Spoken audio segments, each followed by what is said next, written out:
Oui, mais le clapet anti-retour, il n'est pas véritablement, je dirais, la panacée. Parce que quand ça remonte, c'est tout. Et donc, et je rappelle que le clapet anti-retour est la responsabilité de chacun des propriétaires. Voilà, il faut quand même le rappeler. Oui, ces maisons sont construites, on le sait, le PPRI nous le dit, dans des zones où malheureusement on aura de la montée des eaux qui vient pour la plupart, et même à 95%, par infiltration.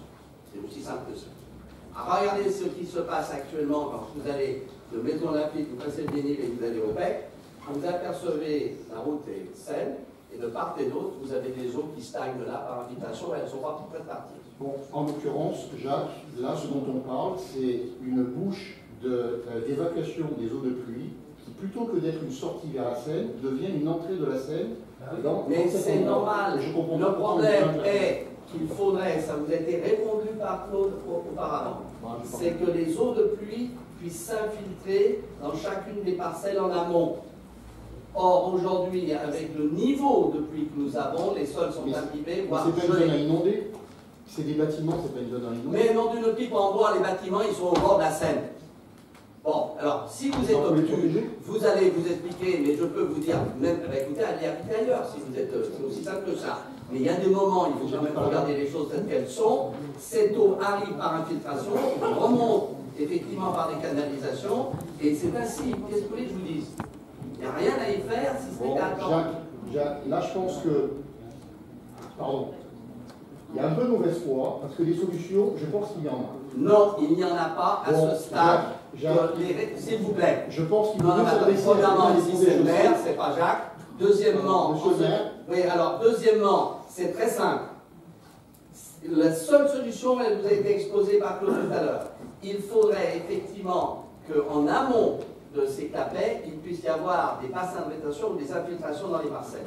C'est tout. Et à partir du moment, même si vous avez un clapet anti-retour, vous allez avoir d'autres problèmes qui vont se produire, parce que l'eau, elle va descendre. Et il y a un moment, moi je suis sidéré. Oui, bah écoutez, si vous avez la solution, vous l'amenez, vous discutez avec les ingénieurs, comme ça je suis sûr qu'ils comprendront vite, parce que je pense que vous avez les solutions idoines. Merci. Monsieur Giovanni Dovic. C'est pas encore ça, ça a dit. Vous appelez, c'est Givadinovic. C'est comme ça se prononce pour ça. Vous avez envoyé, monsieur le maire, à Serge Caznier, maire du Ménil-le-Roi, ainsi qu'à l'ensemble de vos contacts email et en même temps d'ailleurs, une lettre qui vise à discuter d'un rapprochement de nos deux villes. C'est une initiative que nous soutenons, évidemment, même si nous ne sommes pas dupes du caractère éminemment politique de cette lettre qui constitue en filigrane votre déclaration de candidature pour 2020. 2030, s'il vous plaît. Quelles sont les étapes que vous prévoyez dans ce rapprochement? La loi prévoit la possibilité d'un référendum. Croyez-vous au référendum? On entend Gaulle, je crois toujours au référendum. Bon, je voudrais quand même relever, parce que dans votre lettre, vous avez un peu délayé votre question, vous avez dit perspective concrète au-delà d'opérations politiques. Et là, j'ai trouvé que vous aviez un esprit tout à fait à la hauteur, un peu mesquin. Parce que pour moi, il ne s'agit pas d'une opération politique, il s'agit d'une nécessité. Car effectivement, compte tenu de ce qui se passe au niveau national, et je dirais d'un certain nombre de décisions que s'apprête à mettre en œuvre ce gouvernement, qui n'est pas celui que je soutiens, comme vous le savez, eh bien, nous allons devoir faire face à, je dirais, des difficultés financières en matière de fonctionnement.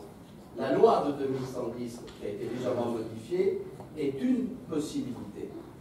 Et donc, il faut effectivement que nous ayons une réflexion à ce sujet. Je suis tout à fait conscient que ça va prendre du temps, car il y a des esprits à convaincre, il y a de la pédagogie à faire, et c'est ce que j'entends faire. Donc, je vous annonce que je ferai effectivement le mercredi 21 mars une réunion à Salle-Malesherbes pour expliquer les tenants et aboutissants de cette possibilité. C'est ouvert à tous les Mançonniens et tous les Ménilois. Je sais très bien que du côté du Ménil, il y a un certain nombre d'interrogations, mais l'objectif, c'est qu'il faut que ça mûrisse. Et le meilleur moyen, c'est d'avoir posé le problème en disant, bah, écoutez, ça existe, je constate tout autour de nous qu'il y a un certain nombre de mouvements qui se font. Du côté de Saint-Germain, il y a 4 villes qui essayent de regarder comment ça va se passer. C'est pas simple, hein. Ce n'est pas une opération qui se fait en 15 jours.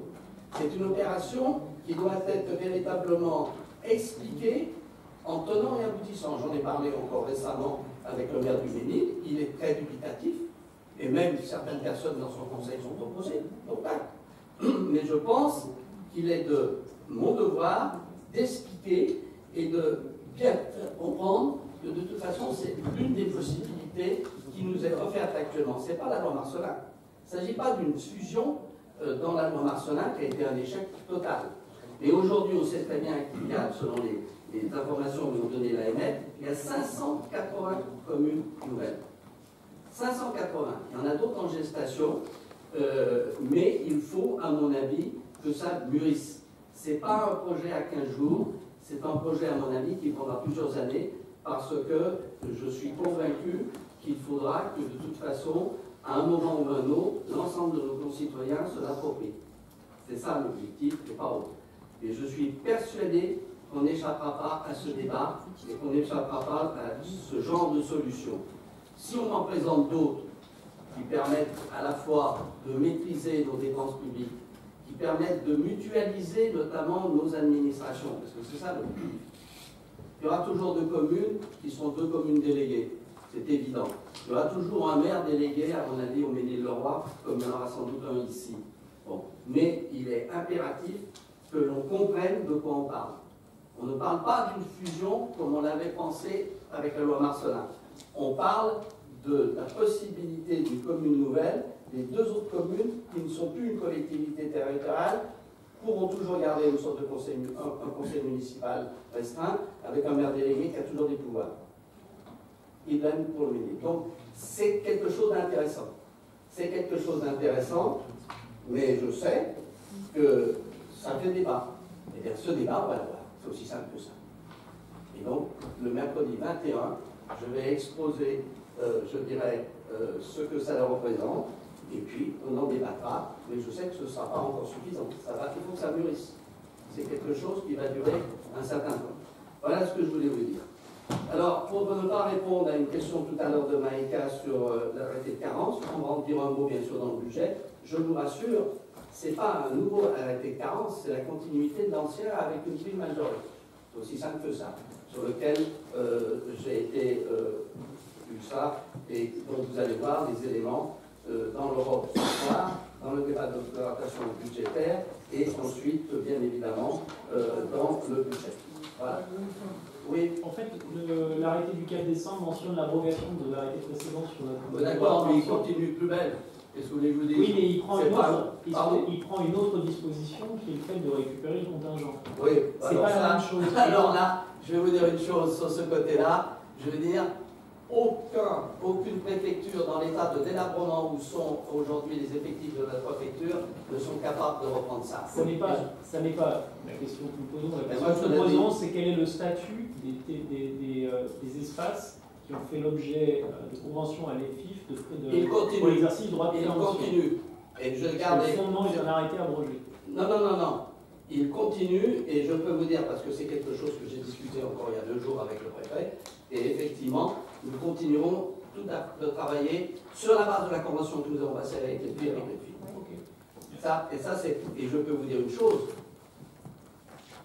aucun préfet dans l'état actuel, les effectifs qu'ils ont en préfecture sont capables, il y a 19 villes qui sont carencées. Et à mon avis, ça va croître et embellir. Et donc, aucune préfecture n'a les moyens en hommes pour gérer tout ça. Je ne vous citerai pas la phrase du préfet parce que c'est une conversation privée et que comme j'ai les meilleures relations avec ce préfet qui comprend parfaitement les difficultés que nous avons, donc je la réserve pour moi-même. Voilà. Et sachez que de ce côté-là, et d'ailleurs, nous avons une convention avec la PUI qui a un budget de 30 millions d'euros. Et nous allons continuer de travailler avec lui. Voilà. Sur ce point précis, parce que je ne voulais pas laisser ce point en l'air compte tenu de l'importance qu'il avait. Bon, alors, chaque collègue est néanmoins ami. Nous allons donc prendre l'ordre du jour. Et donc, je vais... Voilà, j'y suis. Là, il va y avoir effectivement une partie Philippe Bouvier. Donc, je vais m'éclipser. Et puis, on va faire un peu de cinéma, c'est ça? Monsieur David. Non.